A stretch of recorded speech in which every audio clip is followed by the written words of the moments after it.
ప్రభు అయిన యేసుక్రీస్తు వారి పరిశుద్ధమైన నామములో మీ అందరికీ వందనాలు.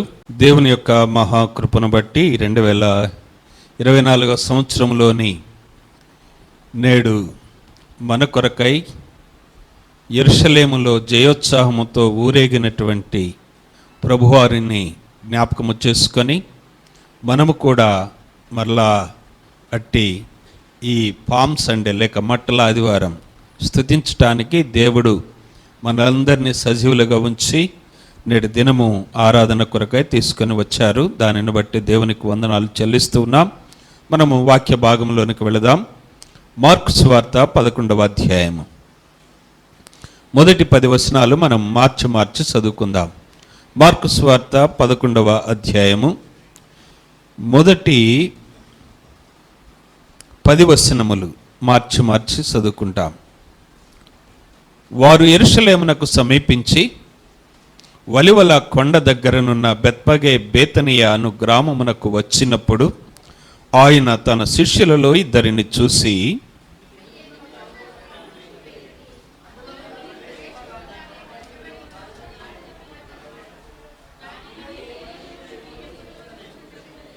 ఎవడైనను మీరెందుకు ఇలాగు చేయుచున్నారు అని మిమ్మును అడిగిన ఎడల అది ప్రభువునకు కావలసి ఉన్నదని చెప్పుడి. తక్షణమే అతడు దానిని ఇక్కడికి తోలి పంపునని చెప్పి వారిని పంపెను. వెళ్ళుచుండగా వీధుల్లో ఇంటి బయట తలవాకిట కట్టబడి ఉన్న గాడిద పిల్ల ఒకటి వారికి కనబడి, కొందరు మీరేమి చేయుచున్నారన్నారు, గాడిద పిల్లను ఎందుకు విప్పుచున్నారని వారిని. అందుకు శిష్యులు యేసు ఆజ్ఞాపించినట్లు వారితో చెప్పగా వారు పోనిచ్చిరి. ఆ గాడిద పిల్లను యేసునద్దకు తోలుకొని వచ్చి తమ బట్టలు దానిపై వేయగా ఆయన దాని మీద కూర్చు. అనేకులు తమ బట్టలు దారి పొడుగున పరచిరి. కొందరు తాము పొలములలో నరికిన కొమ్మలను పరచిరి. మరియు ముందు వెళ్ళుచుండిన వారును వెనక వెళ్ళుచుండిన వారును జయము ప్రభు పేరిట వచ్చుచున్న స్తుతి. అందరం కలిసి పదస్తున్నాం. వచ్చుచున్న మన తండ్రి అయిన దావీదు రాజ్యము స్తుతింపబడునుగా, సర్వోన్నతమైన స్థలములలో జయము అని కేకలు వేయుచుండిరి. తలలు ఉంచుదాం, ప్రార్థన చేసుకుందాం. అందరూ కూడా తలలు వంచండి. ప్రభు దినమందు దేవాది దేవుడు మనందరితో మాట్లాడాలని మనమందరము కూడా ప్రార్థన చేసుకుందాం. ప్రార్థన. జీవము కలిగిన మా ప్రేమ కలిగిన గొప్ప దేవా, మీ ఘనమైన పరిశుద్ధమైన పాదాలకు వందనాలు. మమ్మలను ప్రేమించి మాకు అనుగ్రహించిన ఈ మట్టల ఆదివారమును బట్టి స్తుతిస్తూ ఉన్నాం. ఇంతవరకు మీ వాక్యమును బట్టి మిమ్మలను ఆరాధించటానికి ఇచ్చిన కృపను బట్టి మీకు వందనాలు. తిరిగి తండ్రి మీ దాసుని మీరు మరుగు చేయండి, మీ ఆత్మచేత నడిపించండి. నీ బిడ్డలు మీ సన్నిధికి తృష్ణగొని ఆకలిగొని మీ పాదాల యొద్ద గడపటానికి చేరి వచ్చిన నీ బిడ్డలను జ్ఞాపకం చేసుకునండి. మీరు దర్శించితే, మీరు మాట్లాడితే, మీ స్వరము మేము వినగలిగిన చెవులు కలిగి ఉంటే ఈ మట్టల ఆదివారం మాకు ఆశీర్వాదకరంగా ఉంటుంది. ఒకవేళ నేనే మాట్లాడితే నాయన అది తాత్కాలికంగా ఉంటుంది. నేను కాకుండా మీ స్వరము వినిపించి మీరు మా కొరకు ఏమై ఉన్నారో గుర్తెరిగి నీ బలలో పాలు పొందుటకు కూడా మమ్మల్ని సిద్ధము చేయమని మా ప్రభు రక్షకుడైన యేసయ్య నామములో ప్రార్థన చేస్తున్నాము తండ్రి, ఆమేన్. ప్రభునందు ప్రియమైన దేవుని సంగమా, ఈ యొక్క మట్టల ఆదివారం రోజు మనము చాలాసార్లు ప్రతి సంవత్సరము ధ్యానము చేస్తున్నటువంటి వాక్య భాగాలే. బైబిల్ మనమందరము ఎరిగినటువంటి వారము.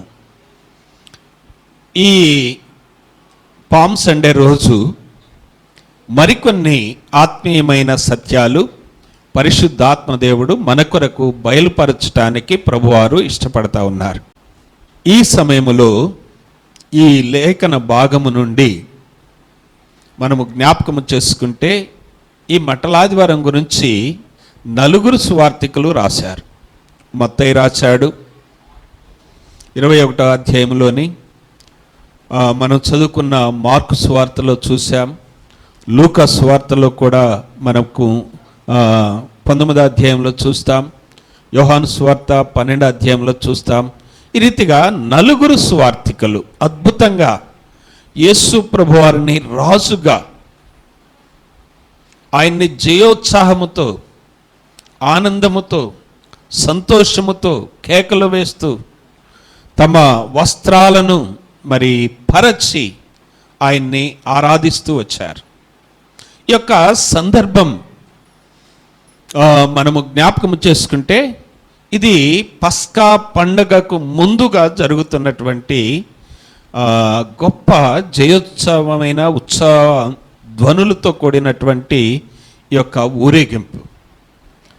దరిదాపుగా ఆ దినాల్లో పస్కా పండుగ అంటే ఎంతమంది వచ్చేవాళ్ళంటే, యెరూషలేము పట్టణము చిన్నది, దేశము చిన్నది, కానీ చెదరినటువంటి యూదులు, ఇశ్రాయేలీలు 12 గోత్రాల వారు అందరూ చేరితే దరిదాపుగా 20 లక్షల మంది వరకు అక్కడ చేరేవారట. 20 లక్షల మంది చేరి ఏం చేస్తున్నారంటే దేవుణ్ణి ఆరాధిస్తూ ఉన్నారు, ఘనపరుస్తున్నారు. హోసన్నా హోసన్నా, జయము జయము జయము అని వాళ్ళు ఏం చేస్తున్నారంటే కేకలు వేస్తూ ఉన్నారు.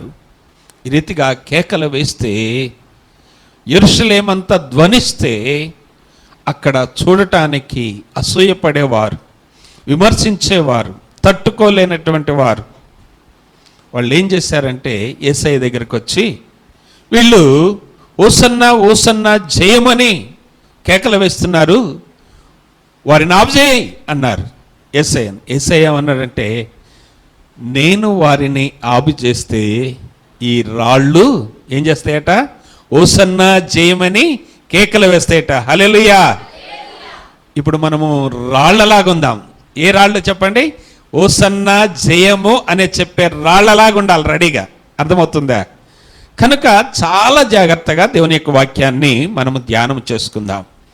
ఈ మట్టలాదివారం రోజున యేసు ప్రభువారు ఆ యెరూషలేమునకు సమీపిస్తూ దాని దగ్గరకు వచ్చిన తరువాత ఒక ఇద్దరిని పిలిచి, ఈ పస్కా పండగకు వెళుతున్నామన్న సంతోషము, పస్కా పండగకు వెళుతున్నామన్నటువంటి ఆ హృదయముల ఆనందం, ఆ పస్కా బలిని ఆచరించాలన్నటువంటి ఆ సంతోషము శిష్యుల్లో కూడా చూసి ఒక ఇద్దరిని ఏమన్నాడంటే, అబ్బాయి రండి అన్నాడు. వాళ్ళు వచ్చి, ప్రభువా ఏంటంటే, మీరు అదిగో ఆ ఊరికి వెళ్ళండి. ఏ ఊరట? బెత్పగే బేతని అనే గ్రామానికి వెళ్ళండి.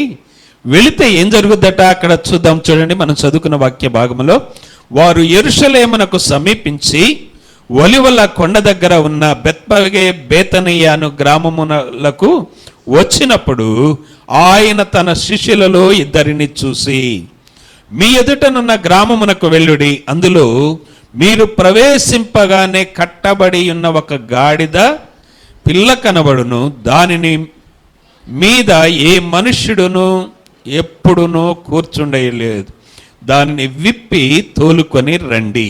ఇది ప్రభువారు చెబుతా ఉన్నారు. ఆ గాడిద ఎక్కడ ఉన్నదో ఆయనకు తెలుసు, ఆయా గాడిద ఎలా ఉన్నదో తెలుసు, ఆ గాడిద ఎలాంటిదో తెలుసు. ఇది ఈరోజు మన యొక్క వర్తమానం, మనం ధ్యానం చేయబోయే అంశం.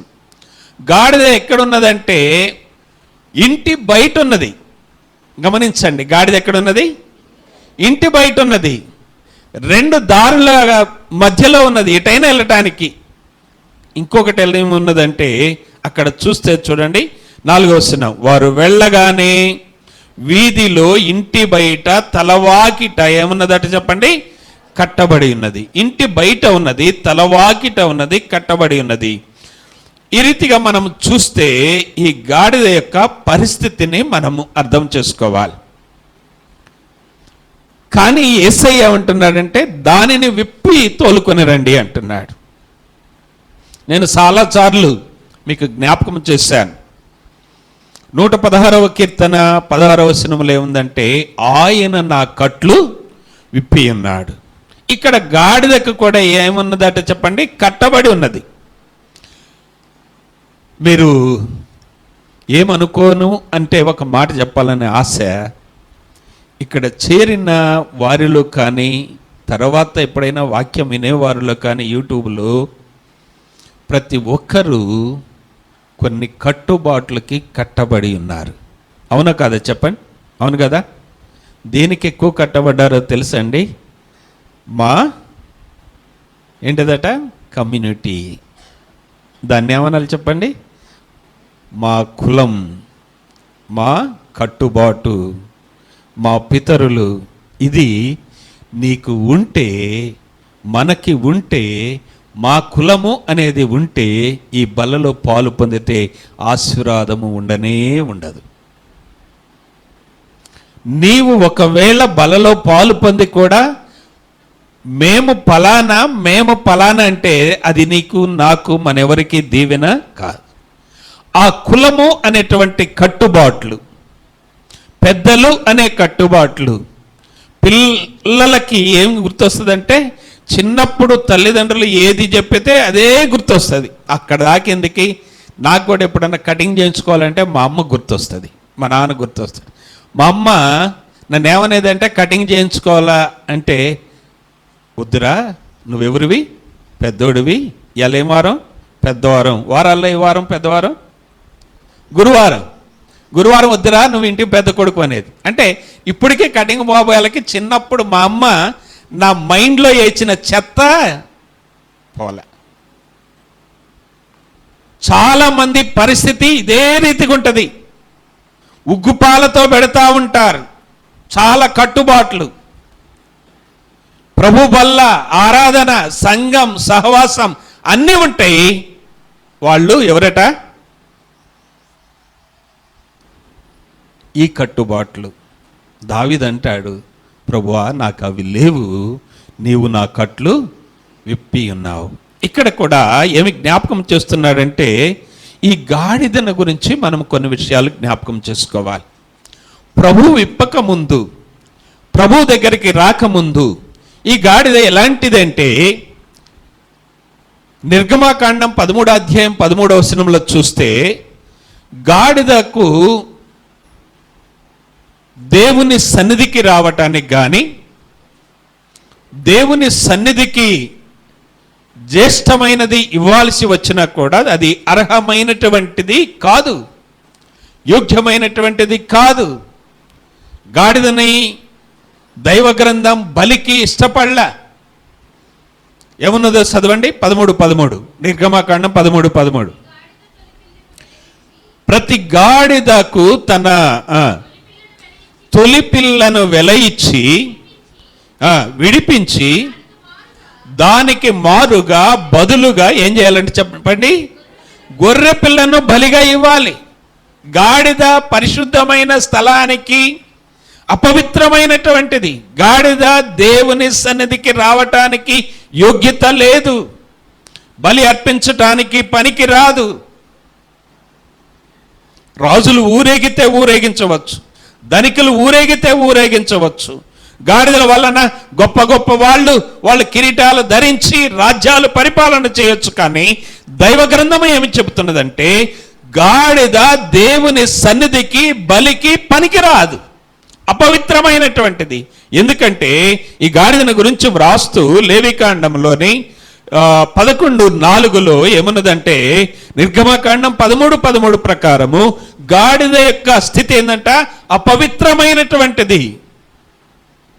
లేవికాండం 11:4 చూస్తే గాడిద ఎలాంటిదట? చదవండి, 11వ అధ్యాయము 4వ వచనం. నెమరి వేయి వాటిలోను 2 డెక్కలు గల వాటిలోను వీటిని తినకూడదు. ఇవి గాడిదకున్నటువంటి లక్షణాలు. గాడిద ఏం చేయదట? నెమరు వేయదు. గాడిదకి ఏంటంటే దాని యొక్క డెక్కలు లేకుంటే కాలుకున్నటువంటి పాదం అంతా కలిసి ఉంటుంది, దానికి గ్రిప్ ఉండదు. అది తింటది కానీ మరలా నెమరు వేయదు. గాడిద ఎందుకని అంటే అపవిత్రమైనటువంటిది, అది మీరు తినకూడదు అంటారు. మరలా మనం చూస్తే గాడిద ఎలాంటిదంటే చాలా గర్విష్టి. ఒకసారి లూకా సువార్త 14వ అధ్యాయం 5వ వచనంలో చూస్తే మనందరికి అక్కడ ఏమో అగపడుద్దంటే, ఎవని గాడిదైనను గుంటలో పడిన ఎడల. గాడిద ఎక్కడ పడుద్దంట అండి? కారణం ఏంటంటే అది మెడవంచని గర్విష్ఠురాలు, చాలా గర్వంగా ఉంటుంది, అహంకారం ఎక్కువ. గాడిదలో ఉన్నటువంటి స్వభావం ఏంటంటే ఒకళ్ళు చెప్పింది ఇందు, నాకు తెలిసిందే కరెక్ట్. మనోళ్ళు భలే పదం ఆడతారు కదా, ఎవరట ఎవరి మాట ఏనంది. ఈ గాడిద స్వభావం కూడా అదే, ఎవరి మాట వినదు, గర్విష్ఠ స్వభావం. అందుకని ఏం చేసిందంటే తల పొగరెనుక ఎక్కువ గనక, తల ఎత్తుకొని తిరుగుద్ది గనక, నేనే గొప్ప అనుకుంటుంది గనక ఎక్కడ పడ్డదట? గుంటలో పడ్డది. మన జీవితంలో ప్రభు దగ్గరకు రాకముందు అక్కడ ఏమున్నదంటే పుట్నోట్లో ఒక నెంబర్ ఉంటుంది చూడండి, 14:5 కింద ఎవని గాడిదైనను అన్న కాడ కింద ఏమన్నది చెప్పండి? ఎవని కుమారుడైనను. ఇక్కడ గాడిదని ఎవరితో పోల్చాడు దేవుడు? యేసయ్య పోలుస్తున్నాడు, కుమారులతో పోలుస్తా ఉన్నాడు. గాడిద స్వభావము ఇప్పుడు ఎవరి స్వభావము? మన స్వభావము ఒకటే కదా, అర్థమవుతుందా కదండి? యేసయ్య అంటున్నాడు ఎవరి కుమారుడైనను పడితే విశ్రాంతి దినమున వారిని పరికి తీయడా అని జ్ఞాపకం చేస్తున్నాడు. కారణం ఏంటంటే గాడిదకు ఉన్నటువంటి స్వభావము బహు భయంకరమైనటువంటి స్వభావము. మరి ఒక రకంగా చూస్తే గాడిద చాలా తెలివైనటువంటిది కూడా.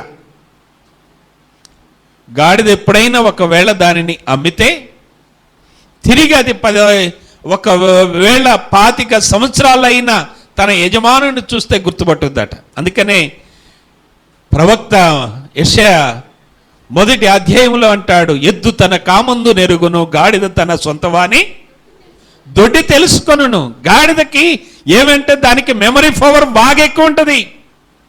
పనికి మాలి అన్ని చాలా మంది గుర్తు పెట్టుకుంటారు, వాక్యాలు మాత్రం ఏమీ గుర్తుండవు.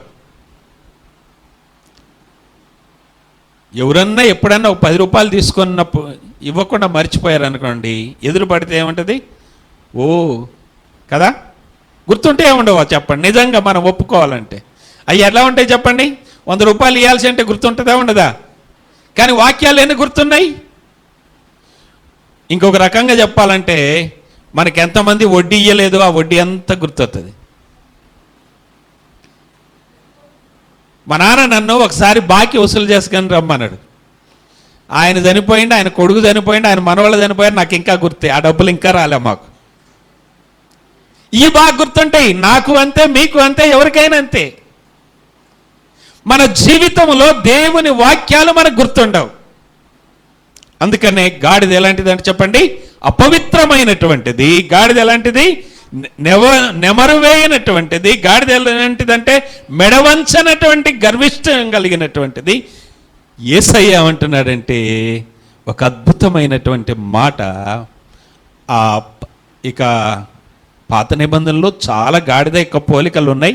అవన్నీ ఇప్పుడు మనం చాలాసార్లు నేను చెప్పాను, ఇప్పుడు అవి జ్ఞాపకం చేయను.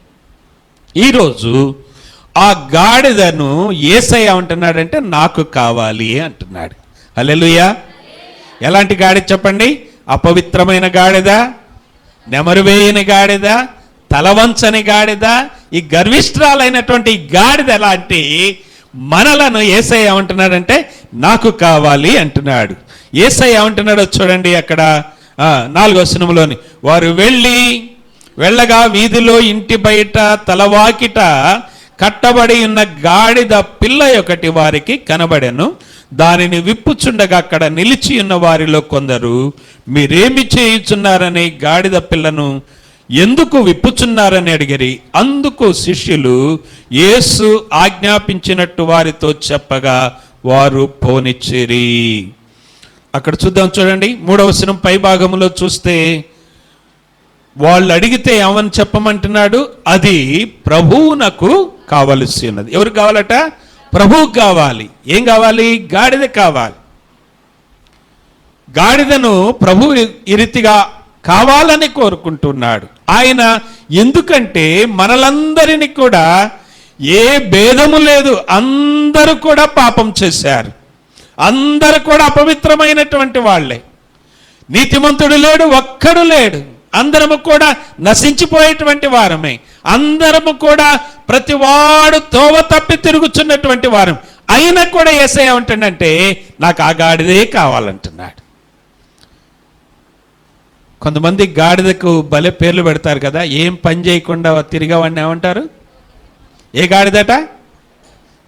అడ్డగాడిద, లేకుంటే పనికి మాలిన గాడిద అంటారు. కొంతమంది ఏమంటారో తెలుసా? పిల్లగాళ్ళని పక్కలో వేసుకుంటారు, మాలాంటి తాతయ్యలు. వాడు తంతా ఉంటాడు రాత్రంతా, పొద్దున్నే లేచి వాళ్ళ అమ్మో నాన్న ఆగుపడితే, ఏందమ్మా నీ కొడుకు రాత్రంతా గాడిదలాగా నిండు నన్ను నిద్రపోనేలేదంట. ఈ గాడిదకి రకరకాల పేర్లు ఉన్నాయి. ఈ గాడిద చాలా విచిత్రంగా ఉంటుంది. ఒక చిన్న కథ, నేను 2వ తరగతిలోనో 3వ తరగతిలోనో చదువుకున్న కథ గుర్తొస్తుంది నాకు ఇప్పుడు. ఏంటంటే ఒకసారట గాడిద దగ్గరికి తొడేలు వచ్చిందంట. తొడేలు వచ్చి గాడిదని అన్నదట, బావా నిన్ను తినాలని ఉంది నాకు, ఎందుకో నీ మీద ఆశ పడుతుంది అన్నదట.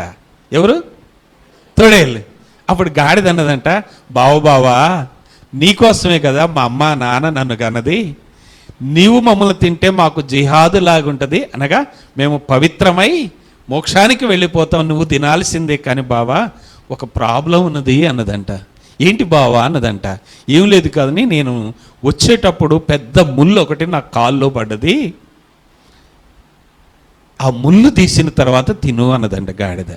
ఏం చేయాలట? తొడేలతో ఏం చెప్పింది? ముళ్ళు తీసి తినమన్నదట. నువ్వు తినేటప్పుడు నువ్వంటే నాకు చాలా గౌరవం, అసలు మీరంటే నాకు చాలా ప్రేమ, మీరు తినేటప్పుడు గొంతులో పడితే నేను తట్టుకోలేను, ఆ బాధను నేను చూడలేను, తర్వాత నువ్వు కేకలు పెడతావు, నువ్వేకేమన్నా ఇద్దేమో నా బాధ, అందుకని నువ్వేం చేయాలట? నా ముళ్ళు తీసి తినమన్నదట. సరే బావా కాలు ఇవ్వమన్నదట తొడేలు. కాలిత్తేక ఏమన్నా చెప్పండి, ఒక్క గాడిదన్నదంతే పోయి ముఖం పగిలి ఆడ పడదట. గాడిదకి ఏముంటుంది చెప్పండి? చాలా తెలివి ఉంటుంది, చాలా విచిత్రంగా ఉంటుంది.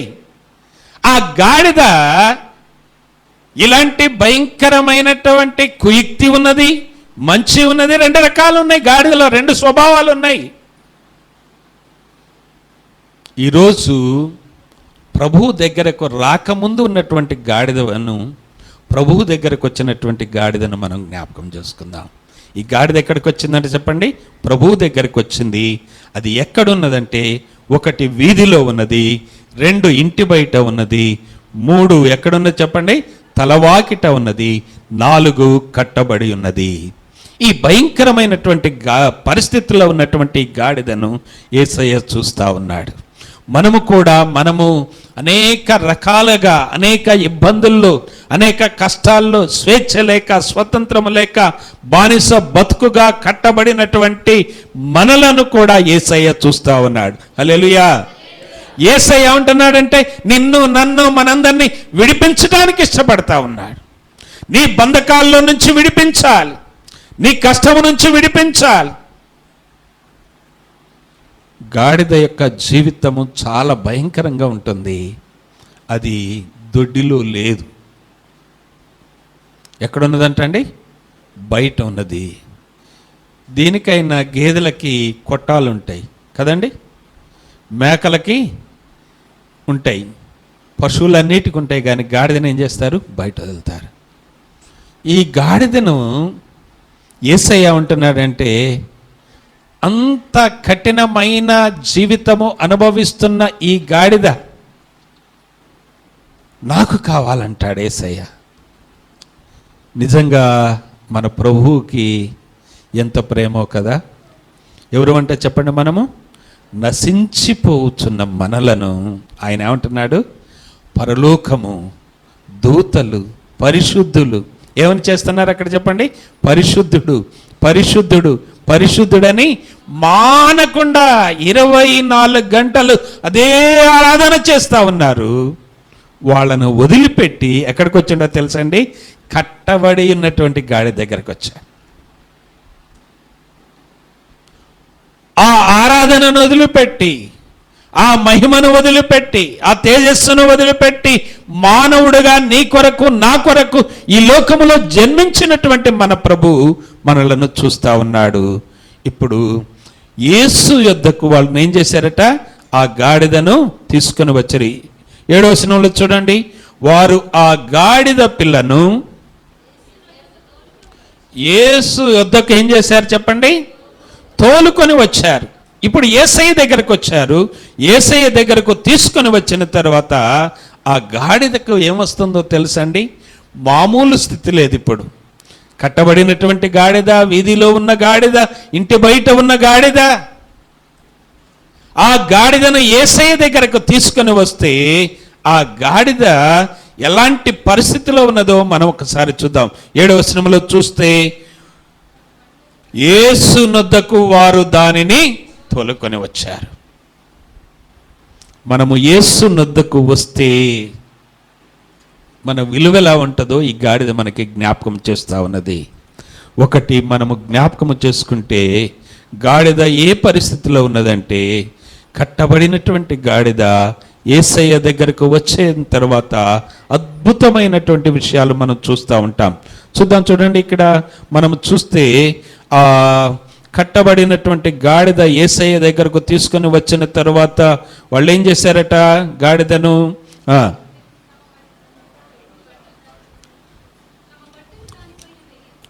4వ వచనము, వారు వెళ్ళగా వీధిలో ఇంటి బయట తలవాకిటి కట్టబడి ఉన్న గాడిద పిల్ల ఒకటి వారికి కనబడెను. వారు ఇప్పుచుండగా అక్కడ నిలిచిన వారు కొందరు, మీరేమి చేయుచున్నారని అడిగిరి.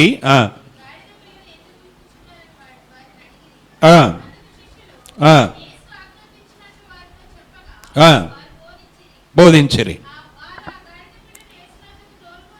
వారు ఆ గాడిద పిల్లను యేసు నొద్దకు తోలుకొని వచ్చి తమ బట్టలు దానిపైన వేయగా ఆయన దాని మీద కూర్చుంటా ఉన్నాడు. మొదటిదిగా ఏం చేస్తున్నారంటే, యేసు ప్రభు దగ్గరకు వచ్చిన తర్వాత ఆ గాడిదకు విడుదల కలిగింది, స్వేచ్ఛ కలిగింది. ఆ గాడిదకి సంతోషము కూడా కలుగుతా ఉన్నది. ఆ గాడిద యొక్క స్థితి అంతా మారిపోతా ఉన్నది. ఆ గాడిద యొక్క పరిస్థితి అంతా కూడా మారిపోతా ఉన్నది. ఎలాంటి పరిస్థితిలో ఉన్నదంటే, బహు ఆనందంలోనికి వస్తా ఉన్నది, బహు సంతోషంలోనికి వస్తా ఉన్నది. ఇక్కడ మనం చూస్తే ఏం చేశారంటే చెప్పండి, వారు తమ బట్టలు దానిపైన వేస్తా ఉన్నారు. తమ బట్టలు ఎక్కడ వేస్తున్నారు చెప్పండి? దానిపైన వేస్తా ఉన్నారు. దానిపైన వేసినప్పుడు అక్కడ జరుగుతున్నటువంటి ఆ దృశ్యాన్ని మనం చూడాలి. ఎప్పుడు కూడా గాడిద ఏం మోసేదో తెలుసండి? అంత సిటీలోనైతే అన్ని డైపర్లే, అది మోసేదంతా అయ్యే మురికి బట్టలు, కంపు బట్టలు, ఎప్పుడు బరువులు. ఎప్పుడు నా జీవితంలో ప్రశస్తమైనటువంటి శ్రేష్టమైనటువంటి కొత్త బట్ట అనేది నా ఒంటి మీద ఎప్పుడు వేయలే, అందరు తొడుక్కొని ఇడిచిన తర్వాత వేసేవారు. ఇప్పుడు దానికి ఏమవుతుందంటే ఒక మంచి బట్టలు దాని మీద పరుస్తూ ఉన్నారు. ఎంత విలువ వస్తూ ఉందో, ఎంత హోదా వస్తూ ఉన్నదో, ఎంత భాగ్యాన్ని వస్తూ ఉన్నదో మనం చూస్తే గాడిదకి ఏమున్నదంటే చెప్పండి, 7వ వచనంలో వారు తమ బట్టలు దాని మీద వేస్తా ఉన్నారు.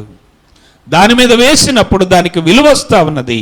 అదేవిధంగా కట్టబడినటువంటి నీవు నేను మనందరము కూడా యేసయ్య దగ్గరకు వచ్చిన తర్వాత యేసయ్య ఏమిస్తున్నాడో తెలుసండి? ఆ మురికి బట్టలు మోసే గాడిదను రక్షణ అనేటువంటి వస్త్రాలతో అలంకరిస్తా ఉన్నాడు. ఆ భారాన్ని తీసివేశాడు దేవుడు, విడుదలనిచ్చాడు. మొదటిదిగా మనం చూస్తే, రెండవదిగా ఆయన ఏమిస్తున్నాడో తెలుసండి?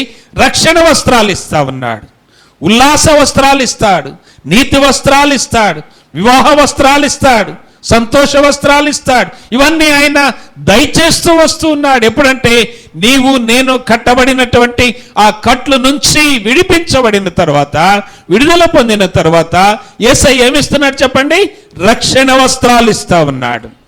మూడవదిగా మనం చూస్తే అక్కడ 8వ వచనంలో చూడండి ఏమన్నది? అనేకులు చాలండి. అనేకులు ఉంటూ ఉన్నారు. ఎప్పుడు ఒంటరిగా బయట ఉన్నటువంటి గాడిదకి ఇప్పుడు ఏమైందంటే, ప్రభు దగ్గరికి వచ్చిన తర్వాత, మారు మనసు పొందిన తర్వాత, రక్షింపబడిన తర్వాత, బాప్తి సాక్ష్యము కలిగిన తర్వాత, వారిలో ఒంటరి అయినటువంటి ఆ వ్యక్తి 10 100 ఏ రీతిగా అవుతారో, 1000 మంది ఏ రీతిగా అవుతారో, ఇప్పుడు ఆ ఒంటరి గాడిద ఎక్కడికి వచ్చింది చెప్పండి? అనేకులతో వచ్చింది, సహవాసములోకి వచ్చింది, సంఘములోనికి వచ్చింది, మందిరములోనికి వచ్చింది. ప్రతి ఇంటికి వెళ్ళిన అందరూ కూడా ప్రైజ్ లాడి చెప్తున్నారు. మనకి కదా గాడిద లాంటి మనకి ఒకప్పుడు ఒక్కళ్ళు కూడా, ఓ ఎడిపోతున్నావు, బాగున్నావా, ఇప్పుడు ఏం చెప్తున్నారు? మందలా ఇచ్చే బదులు, అక్క ప్రైజ్ లాడక్క, అన్న ప్రైజ్ లాడన్నా, aunty praise lord, uncle praise lord. ఇంతకుముందు ఆడికి పోతున్నావు, నేను పనికి పోయినవా, ఇప్పుడైతే ఏమంటున్నారు చెప్పండి? ముందు ప్రైజ్ లాడ్. మన భాష మారిపోద్ది కదండి ప్రభు దగ్గరకు వచ్చాక. ఆ గాడిద కూడా ఇప్పుడు ఎక్కడికి వచ్చిందంటే సహవాసంలోనికి వచ్చింది, అనేక మందితో కలిసి ఉంటుంది. ఒంటరిగా ఉన్న గాడిదకి ఎలాంటి విలువ వచ్చిందంటే, వారందరూ కూడా అనేకులు కలిసి ఆ గాడిదను ఏం చేస్తున్నారట చెప్పండి? ఖర్జూరపు మట్టలు పట్టుకొని వారందరూ కూడా ఒక్కసారి యేసయ్యకు హోసన్నా జయమే అని ఆ మట్టలు విసురుతా ఉంటే ఏం గాలి వస్తుందంట? చల్లటి గాలి వస్తుందంట. కిందేమో వారి యొక్క వస్త్రాలు పరుస్తూ ఉన్నారు, పైనేమో దానిపైన వస్త్రం పరిచారు. వస్త్రం పరిచిన తర్వాత ఈ సర్వ సృష్టికర్త అయినటువంటి దేవుడు, సర్వాధికారి అయిన దేవుడు, గొప్ప దేవుడు, నిన్ను నన్ను మనందరిని పుట్టించిన దేవుడు, నీ కొరకు నా కొరకు కలువరి శిలువలో ప్రాణం పెట్టినటువంటి దేవుడు, రాజుగా ఊరేగుతున్నటువంటి ఆ రారాజు ఇప్పుడు ఎక్కడికి వచ్చాడట? గాడిద మీదకి వచ్చాడు. అబ్బా, దాని సంతోషానికి ఏమి లేదు చెప్పండి? అవధులు లేవు, హద్దులు లేవు. దేవుని బిడ్డమైన నీకు నాకేముండాలని చెప్పండి? సంతోషం ఉండాలని. ఖర్జూరపు మట్టలు అంటేనే సంతోషం. అర్థమవుతుందండి? ఖర్జూరపు మట్టలు అంటేనే సంతోషం. ఈ రీతిగా సంతోషిస్తూ ఉన్నది. ఎందుకంటే చెప్పండి, ఒక్క గాడిదగా ఉన్నటువంటి ఆ గాడిద ఇప్పుడు ఎంతమందిలో ఉంటుంది చెప్పండి? అనేకుల్లో ఉంటా ఉన్నది. అనేక మంది ఏం చేస్తున్నారు చెప్పండి? 10వ వచనంలోనికి వస్తే ఏం చేస్తున్నారంటే, 10వ వచనం చివరి భాగంలో, వచ్చుచున్న మన తండ్రి అయిన దావీదు రాజ్యము స్తుతింపబడునుగాక, సర్వోన్నతమైనటువంటి స్థలములలో జయము అని వాళ్ళు ఏం చేస్తున్నారు చెప్పండి? అందరూ కూడా కేకలు వేస్తా ఉన్నారు. గాడిద ఇప్పుడు ఏమింటుందంటే కేకలు వింటా ఉన్నది. ఈ గాడిదకి ఏం వినపడుతుందంటే హోసన్నా అనే కేకలు వినపడుతున్నాయి, జయము అనే కేకలు వినపడుతున్నాయి, రాజాది రాజా అనే కేకలు వినపడుతున్నాయి, త్వరలో రాబోతున్న రాజా అనే కేకలు వినపడుతున్నాయి. ఇవన్నీ జరుగుతూ ఉంటే ఈ గాడిదకి ఎక్కలేనటువంటి సంతోషం అంటే అబ్బో మామూలుగా లేదంట, అద్భుతమైనటువంటి సంతోషము. చివరిగా నేను ఇంకొక మాట చెప్పి ముగిస్తాను. 7వ వచనంలో చూస్తే ఆ గాడిదను ఏం చేశారు చెప్పండి? యేసయ్య యొద్దకు తీసుకొని వచ్చారు. యేసయ్య యొద్దకు ఆ గాడిద వచ్చిన తర్వాత అద్భుతంగా మారిపోయింది. మన జీవితము కూడా యేసయ్య దగ్గరుంటేనే కానీ మార్పు, యేసయ్య దగ్గరకు రాకపోతే మనకి మార్పు ఉండదు. ప్రభునందు ప్రియమైనటువంటి దేవుని సంగమా, యేసయ్య గాడిద పైన ఏం వేశారు చెప్పండి? ఆయన కూర్చున్న గాడిద పైన వస్త్రాలు వేశారు. కానీ యేసయ్య నీ కొరకు నా కొరకు కలువరి సిలువలో ఆయనకేం లేవు చెప్పండి? చూడనుల్లని వాడుగా ఉన్నాడు. నీకు రక్షణ వస్త్రాలు ఇవ్వటానికి ఈ గాడిద పైన మరి ప్రశస్తమైనటువంటి వస్త్రాలు వేయటానికి ఏమైపోయాడు యేసయ్య చెప్పండి? వస్త్రాలు లేనివాడుగా అయిపోయింది. గాడిదకి రక్షణ లేదు, గాడిద పరలోకం వెళ్ళదు, గాడిదకి నిత్యత్వము లేదు, జంతువులకు ఉండదు.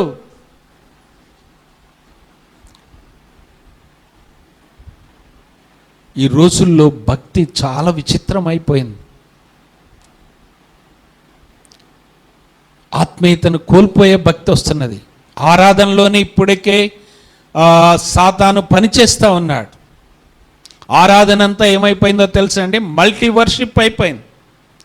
డ్యూయట్ వర్షిప్ అయిపోయింది. ఆరాధన బహు భయంకరంగా అయిపోయింది. యేసయ్య చెప్పాడు, ఆరాధన అనేది ఎలా ఉండాలంటే, దేవుడు ఆత్మ గనుక ఆయనను ఆరాధించేవారు ఎలా ఆరాధన చేయాలంటే అండి, ఆత్మతోనూ సత్యముతోనూ యథార్థంగా పరిశుద్ధంగా చేస్తే ఇట్టి ఆరాధనే కదా నాకు ఇష్టమైనటువంటిది అన్నాడు. అలాంటి ఆరాధన ఏం చేశారంటే, బ్రదర్ ఒకసారి, సిస్టర్ ఒకసారి, ఇటు కొంతమంది ఒకసారి, అటు కొంతమంది ఒకసారి. సాతాను ఏ రకంగా ఎక్కడ నుండి సంఘములోని విశ్వాసుల్లోని ప్రవేశిస్తాడంటే ఈ రీతిగా మనలో ప్రవేశిస్తూ ఉంటాడు. యేసయ్య నీ కొరకు నా కొరకు ఆయన కలువరి శిలువలో ఏమైపోయాడంటే చూడ నల్లని వాడిగా ఉన్నాడు, కానీ ఆయన ఏమైనా చేస్తున్నాడంటే ఆ వస్త్రాలని నీకు ఇస్తా ఉన్నాడు. ఒకసారి ఆలోచించు. ఈ మట్లాదివారం రోజు యేసయ్య నీ కొరకు ఎలా ఉన్నాడు, నిన్ను ఎలా ఉంచాడు. ప్రభువునందు ప్రియమైనటువంటి సంగమా, మనం ఎలా ఉన్నాం? రెండవదిగా, గాడిద కొరకు ఆయన అరసి కేక వేయలేదు, కానీ నీ కొరకు నా కొరకు ఏం చేశాడో తెలుసండి? నా దేవా, నా దేవా, నన్నెందుకు చెయ్యి విడిచితివి,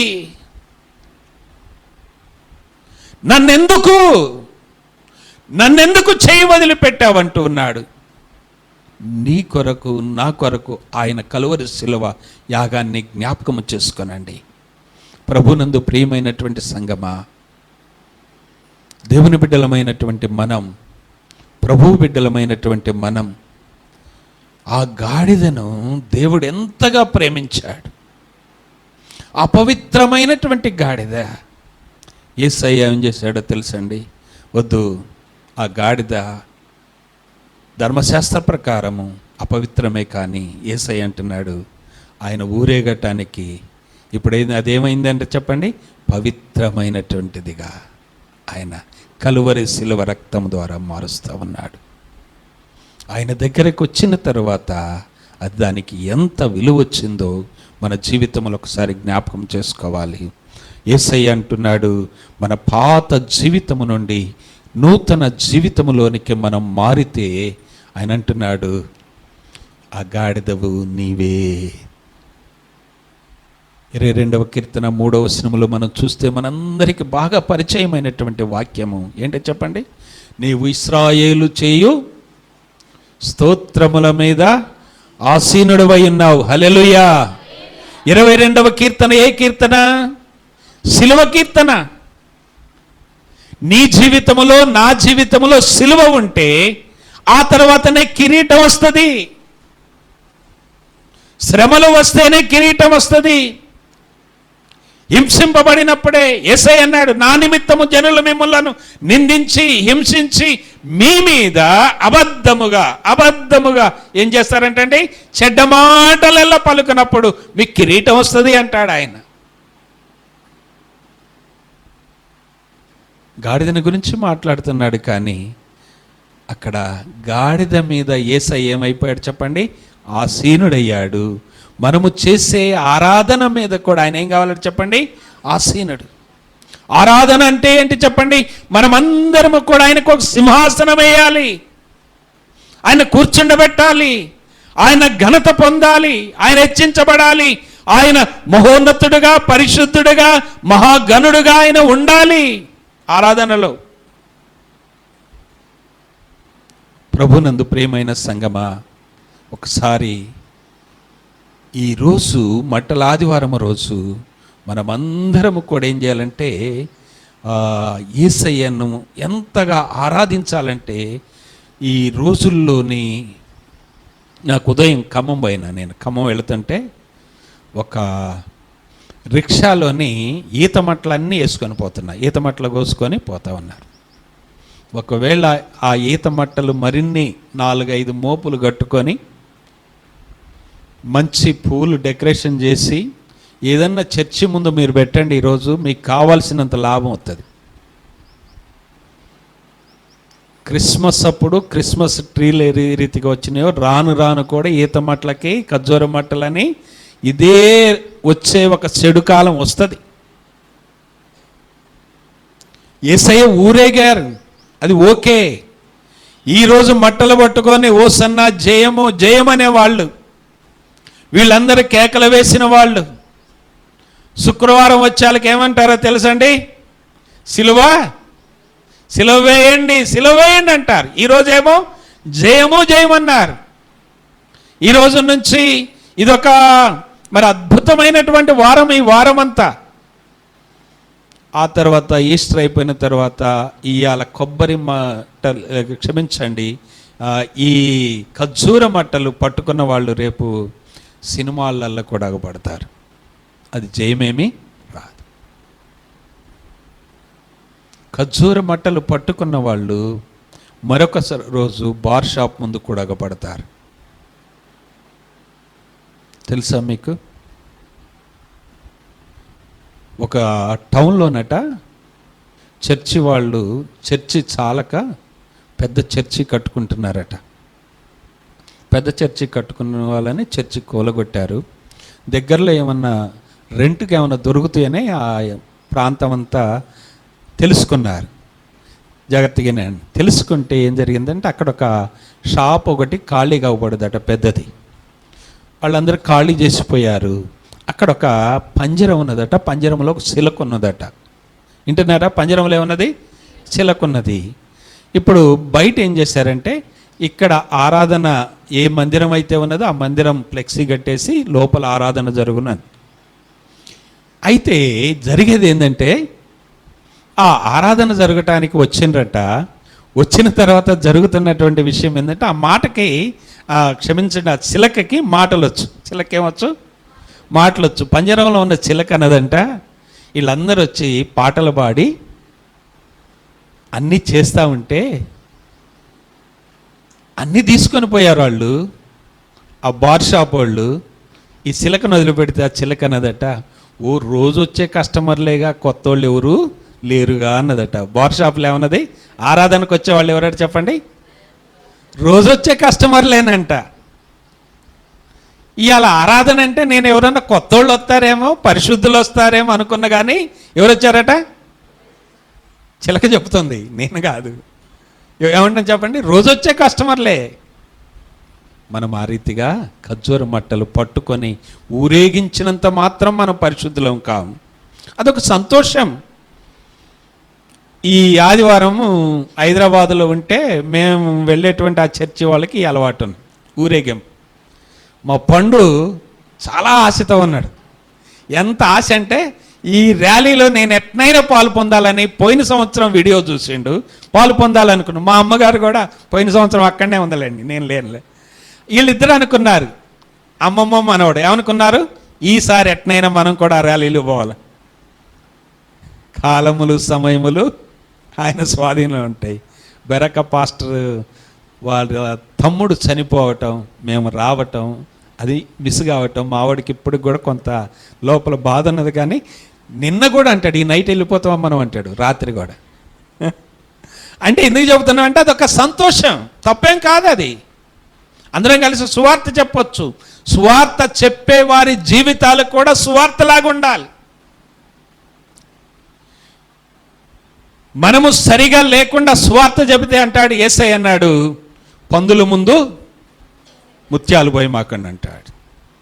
నువ్వు సువార్త చెప్పదలుచుకుంటే మనకొక అద్భుతమైనటువంటి అవకాశం ఏంటంట, సబ్ జాతి సబ్ జగమే ఈసు మసీకి స్తుతి కరింగే కదా, అంతే కదా. ఈ సువార్త చెప్పడానికి ముందు ఏం చేయాలట మనం చెప్పండి? ఏం చేయాలట? కొన్ని రోజులు ప్రార్థన చేయాలి. అది చేస్తే నువ్వు సువార్త చేయాలి. నువ్వెవరికైనా 4 మాటలు చెప్పాలంటే దొరికింది కదా అని వాయించవద్దు. అది వాయించేటప్పుడు వాయించు. వాయించడానికి ముందు ఏం చేయాలంటే కొన్ని వారాలు ఏం చేయాలంటే మనం ప్రార్థన చేయాలి. కానీ ఈ మట్టల ఆదివారం రోజు మనం ఇక్కడ మట్టలు పట్టుకోకపోయినా పర్వాలేదు, కానీ పరలోకములో ఏమున్నాయో తెలుసండి? నీ కొరకు నా కొరకు మట్టల ఆదివారం జరుగుతా ఉంది. ఒకసారి చూద్దాం, చూడండి. ప్రకటన గ్రంథం ఎన్నో అధ్యాయము? 7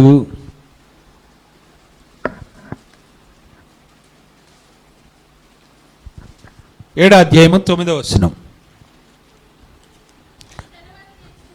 అటు తరువాత నేను చూడగా, చదవండి, ప్రతి జనులలో నుండి, ప్రతి వంశములో నుండి, ప్రతి ప్రజలలో నుండి, ఆయా భాషలు మాట్లాడు వారిలో నుండి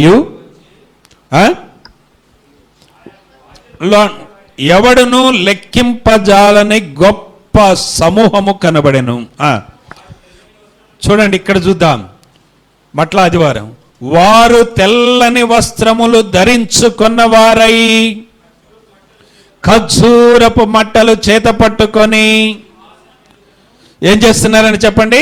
ఖర్జూరపు మట్టలు చేత పట్టుకొని సింహాసనము ఎదుటను గొర్రె పిల్ల ఎదుటను వాళ్ళు ఏం చేస్తారట? నిలవబడుతున్నారు, సాగిల పడుతున్నారు, ఆరాధన చేస్తా ఉన్నారు. ఈ ప్రభు దినము లేకుంటే ఈ మట్ల ఆదివారం, ఈ ప్యాషన్ వీక్ లేక ఈ హోలీ వీక్లో మనం ఏం చేయబోతున్నామంటే, ఈ వారమంతట్లో దేవుడు ఈ వారమంతట్లో ఏమై ఉన్నాడు దాన్ని మనం హృదయపూర్వకంగా ధ్యానం చేయాలి. ఈ మట్ల ఆదివారములో మనము మట్టలు పట్టుకొని ఊరేగింపకపోయినా, మట్టలు మన చర్చిలో లేకపోయినా, మట్టలు మనకు అవసరం లేవు, కానీ మన హృదయాలు అవసరం. యేసు ప్రభువారు ఎప్పుడు కూడా వాగ్దానము నెరవేర్చే దేవుడు, ప్రవచనాన్ని నెరవేర్చే దేవుడు. జకర్యా 9:9లో ఏదేమైతే ఉన్నదో దానిని ఇక్కడ జ్ఞాపకం చేస్తూ ఆ బేతనియకు వచ్చినప్పుడు దాన్ని నెరవేరుస్తా ఉన్నాడు. నీవు నేను కూడా ఆ వాగ్దానాలు నెరవేర్చాలి. దేవుడు నీకే వాగ్దానం ఇచ్చాడు. దేవునికి నీవేం వాగ్దానం చేసావు, దాన్ని నెరవేర్చాలి. ప్రభునందు ప్రియమైన సంగమా, ఆయన ఎవరట చెప్పండి? సాత్వికుడు, దీన మనస్సు గలవాడు. 9:9 చదువుతారా? జకర్యా 9:9. ఈ రాజు ఎవరట చెప్పండి? నీ రాజు, ఈ రాజు, మన యేసు రాజు, మనము ఆరాధించే రాజు, మనం పూజించే రాజు, మనము అర్పించే రాజు ఎవరట చెప్పండి? నీతిపరుడు. ఇంకా ఏమన్నది?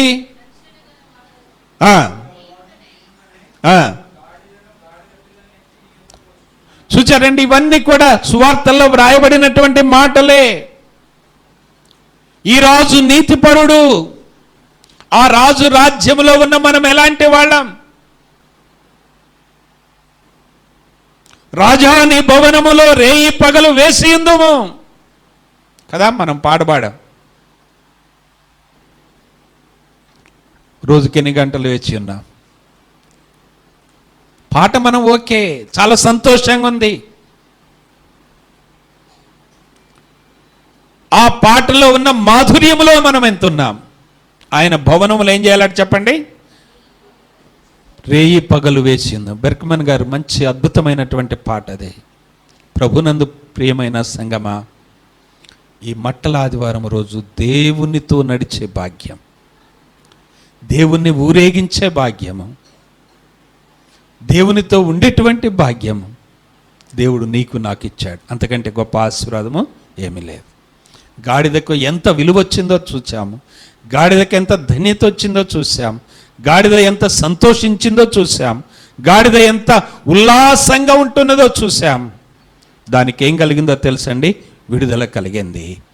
కట్లు విప్పబడిన తర్వాత గాడిద ఇప్పుడు ఎవరి దగ్గరకు వచ్చింది? యేసయ్య దగ్గరకు వచ్చింది. ఇప్పుడు ఎవరు గాడిద అయిపోయింది? యేసయ్య గాడిద కావాలా మనందరం.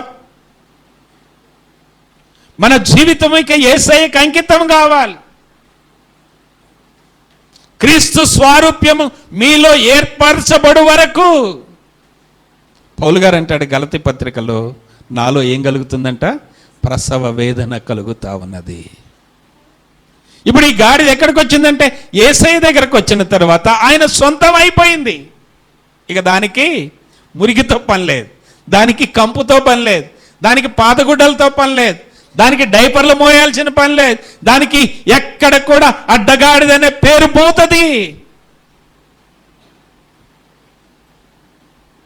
దేవుని బిడ్డలమైన మనం ఒకసారి యేసయ్యను ఊరేగిద్దాం, యేసయ్యతో ఉందాం, యేసయ్యను చూద్దాం. యేసయ్య గాడిద కొరకు ఏం చేయలేదు చెప్పండి? కలువరి సిలువలో బలి అయిపోలే. ఈ గాడిద కొరకు, ఏ గాడిద నాకెళ్ళి చూడండి, ఈ గాడిద కొరకు కలువరి శిలువలో బలైపోయాడు. ఈ గాడిదకి దేవుడు ఏమి ఇస్తాడంటే, భలే గాడిదలో కూడా మారు మనసు పొందిన గాడిదలు కూడా ఉంటాయి. ఈ గాడిద అంటది, ఒకసారి ఒక అయ్యగారు డబ్బులు కమ్ముడు పోతుంటే అంటది, అయ్యగారు కోపం వచ్చి బెత్తం తీసుకొని, కర్ర తీసుకొని ఎదరా బదరా లబిడి దిబిడి అని ఇష్టం వచ్చినట్టు బాతే, అప్పుడు గాడిద అంటది, హలో బాసు ఇటు చూడు, ఓ బాసు, గాడిద అంటుంది, బాస్ నాకెళ్ళి చూడు, నువ్వు నన్ను కొనుక్కున్న కాడ నుంచి, నన్ను బెంచిన కాడ నుంచి ఎప్పుడన్నా మాట్లాడినా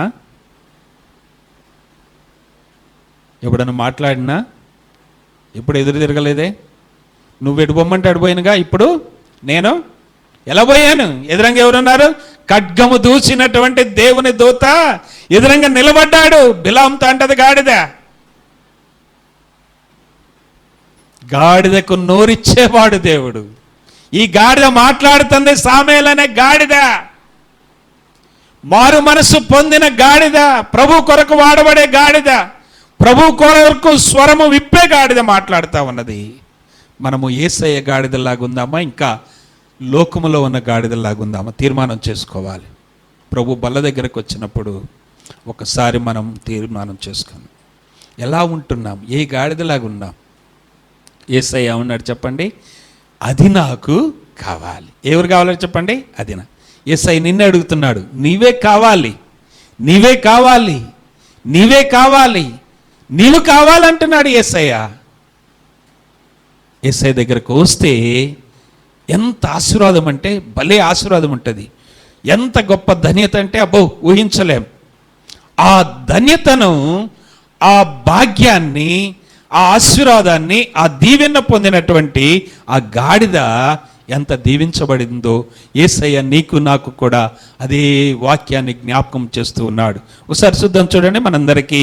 మనమందరం ఎరిగిన వాక్య భాగము 118వ కీర్తన 26వ వచనము. 118వ కీర్తన 26వ వచనములో యేసయ్య నీకు నాకు మట్లాదివారము రోజున, ఈ పామ్ సండే రోజున ఇచ్చేటువంటి గొప్ప భాగ్యం ఏంటంటే, అక్కడ ప్రవచనంగా మాట్లాడుతున్నాడు. 26వ వచనం, 18, 26 అందరం కలిసి చదువుకుందాం. బైబిల్ అందరు తీయండి. కీర్తనల గ్రంథం 118, 26వ వచనం అందరం కలిసి చదువుకుందాం. యెహోవా పేరట వచ్చువాడు ఆశీర్వాదమందును గాక. మళ్ళీ చదువుకుందాం. యెహోవా పేరట వచ్చువాడు. మనము ఎవరి పేరట ఆయన సన్నిధిలో ఉన్నామో జ్ఞాపకం చేసుకోవాలి. ఇది మనకు దీవెన. ఈ వారానికి, ఈ 2024వ సంవత్సరంలోని ఈ మట్టల ఆదివారం రోజు నీ చేతిలో ఉన్నటువంటి ఖర్జూరపు మట్ట ఏంటంటే, వాక్యం అనే ఖర్జూరపు మట్ట నీ చేతిలో ఉండాలి. ప్రార్థన అనే ఖర్జూరపు మట్ట నీ చేతిలో ఉండాలి. సహవాసం అనే ఖర్జూరపు మట్ట నీ చేతిలో ఉండాలి. ప్రభు బిడ్డలతో అనేకులుగా కూడి ప్రార్థన చేసే సహవాసం అనే మట్ట నీ చేతిలో ఉండాలి. పైకి అలంకరించబడిన మట్ట అది ఇవాళ ఉంటుంది, రేపు పొద్దున్న ఎండిపోద్ది. కానీ ఈ వాక్యం ఉంటే అది ఎప్పుడు కూడా ఎలా ఉంటుందో తెలుసండి. ప్రసంగి గ్రంథంలో 11:1 అంటాడు, నీ ఆహారం నీళ్ళ మీదే, కొన్ని దినముల తర్వాత అది మరలా వస్తుంది. నువ్వు వాక్యాన్ని విత్తు, వాక్యాన్ని చెప్పు, వాక్యాన్ని బోధించు, వాక్యం కొరకు ప్రార్థన చేయి, వాక్యం కొరకు ప్రయాసపడు, అన్నీ నీ దగ్గరికే వస్తాయి. ప్రభు చేస్తే ఎలా ఉంటుందంటే చాలా అద్భుతంగా ఉంటుంది. ఎంత అద్భుతంగా ఉంటుందంటే మన జీవితాలు మారిపోతాయి. అందుకని ఈ కీర్తనకారుడు ఏం చెప్తున్నాడు చెప్పండి. 118:26లో ఏంటట, మనము ఎవరితో పోదాం? యెహోవా పేరట వచ్చువాడు. ఎక్కడి నుంచి వస్తుందట ఆశీర్వాదం? కింద లైన్లో చూడండి. యెహోవా మందిరములో నుండి మిమ్మును.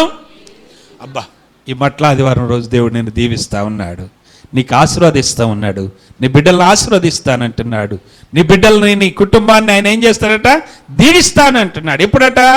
నీవు నేను ఆయన యొద్దకు వచ్చినప్పుడు ఏం చేయాలట? 40వ కీర్తనలోని మనం ఈరోజు చదువుకున్నాం 5-6 వచనాల్లో ఏమంటాడు? అయ్యా నీవు నాకు ఏం చెప్పావంటే బలులు కాదయ్యా, ఏం చెప్పావు? ఏంటిదట? నీవు నాకేమిచ్చావు? చెవులు ఇచ్చావంట. దేవుని వాక్యం వినటానికి ఒక్క చెవి కాదట. ఎన్ని చెవులు? 2 చెవులు ఇచ్చాడు. ఎన్ని ఆదివారాలు, ఎన్ని వాక్యాలు? ఒక ఆదివారం ఒక వాక్యమైన గుర్తుంటుందా చెప్పండి? ప్రభునందు ప్రియమైన సంగమా, ఈ చెవులు ఎందుకు ఇచ్చారో గుర్తుపెట్టుకో. ఎవరిదన్నా ముచ్చట చెప్పు, ఏం చేస్తాం చెప్పండి? ఈ చెవులు ఎంత అవుతాయి అంట? చాటడ్ అవుతాయి. గుసగుసలు చెబితే చెవులు ఎంత అవుతాయి? చాట అంత అవుతాయి. 3 ఇంచులు 4 ఇంచులు ఉన్న చెవు చాటడ్ అయింది. దేవుని వాక్యం చెబితే ఆ చెవులో అదేందో కానీ సీసం పోసినట్టే ఉంటుంది, ఒక్కడికెక్కదు. నిన్న పోయిన ఫెవికిక్ ఫెవికాల్ వినపడవు.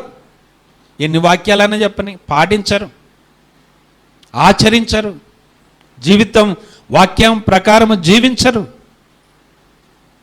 బహుభయంకరంగా ఈరోజు క్రైస్తవ్యం ఇంత పతనము కావటానికి, హేళన కావటానికి కారణం ఏంటంటే వాక్యాన్ని సరిగా వినక, వాక్యాన్ని సరిగా అర్థం చేసుకోక, వాక్యానుసారమైన జీవితము లేక మనం జీవిస్తూ ఉన్నాం. ఇకనైనా ఈ మట్ల ఆదివారం రోజైనా వినుచున్న మనము మరి ఎవరైనా సరే ఏం చేయాలో తెలుసండి? వాక్యాన్ని చేతబట్టుకుందాం. ఖర్జూరపు మట్టలాగా ఇతరులకు ఏం చేద్దాం? ఓసన్నా జయము జయము జయము అని మనం ఊరేగిద్దాం. అప్పుడు ఆయన హృదయములో ఊరేగుతూ ఉంటాడు, మన హృదయములో. అప్పుడు ఆయన మన మీద ఏమవుతాడో తెలుసండి? ఆసీనుడవుతాడు. ఆయన కింద నీవేమంటావో తెలుసండి? ఒక దాసుడుగా, దాసురాలుగా మనం తగ్గించుకొని విధేయత చూపెట్టి ఆయన నెచ్చిస్తాం. గొప్ప భక్తుడు యేసుప్రభు వారి కంటే 6 నెలలు పెద్ద అయినటువంటి భక్తుడు ఏమన్నాడో తెలుసా? ఆయన హెచ్చవలసినది నేను. మనమందరం కూడా తగ్గుదాం, వాక్యాన్ని పట్టుకుందాం, ఆయన్ని పైకెత్తుదాం. ఆ రీతిగా యెహోవా పేరట వచ్చి ఏం చేద్దాం చెప్పండి? యేసయ్యను స్తుతించుదా. ఏమని? హోసన్ననుచు స్తుతి పాడుచు సియోనుకు వెళ్ళేదం. హోసన్నా హోసన్నా హోసన్నా హోసన్నా హోసన్నా హోసన్నా. ఆ రీతిగా మన జీవితంలో ఊరేగిద్దాం. యేసయ్య నీ కొరకు, నా కొరకు ఆ రక్షణ వస్త్రాలు ఇవ్వటానికి ఆయన దిగంబరుడుగా ఉన్నాడు. ఆ సిలువను చూసి, సిలువలో వ్రేలాడిన యేసయ్యను చూసి, ఈ మట్ల ఆదివారం రోజు నా వారము, ఈ వారములో నా జీవితం ఏ రీతిగా ఉన్నదో, ఈ వారములో నా బ్రతికి ఎలా ఉన్నదో, నా ఆలోచనలు ఎలా ఉన్నాయో అని పరీక్షించుకొని ప్రభు బలలో పాలు పొందుదాం. తలలు వంచండి, ప్రార్థన చేసుకుందాం. ఈ ప్రభు నీ కొరకై, నా కొరకై యెరూషలేములో జయోత్సాహముతో ఊరేగినటువంటి ఈ యొక్క మట్ల ఆదివారం రోజున మనల్ని మనం పరీక్షించుకొని ప్రభు బలలో పాలు పొందుదాం. అందరు కూడా తలలు వంచండి, ఎవరు కూడా అటు చూడొద్దు. ఒకసారి పరీక్షించుకో. ఆ గాడిద పైన వస్త్రాలు వేయటానికి ఆయన తన వస్త్రాలను లేనివాడుగా, సొగస్సు లేనివాడుగా, స్వరూపము లేనివాడుగా, చూడనల్లని వాడుగా కలువరి శిలువలో వేలాడుతూ ఉన్నాడు. ఆ గాడిద కొరకు ఆయన మరణించలేదు, కానీ మనందరి కొరకు మరణించాడు. అంతకంటే శ్రేష్టమైన ఆశీర్వాదాలు, అంతకంటే పరలోక రాజ్యము, అంతకంటే నిత్యత్వం, ఆ మహిమ అన్నీ ఇవ్వటానికి కలువరి శిలువలో ప్రభువు నిలబడ్డాడు.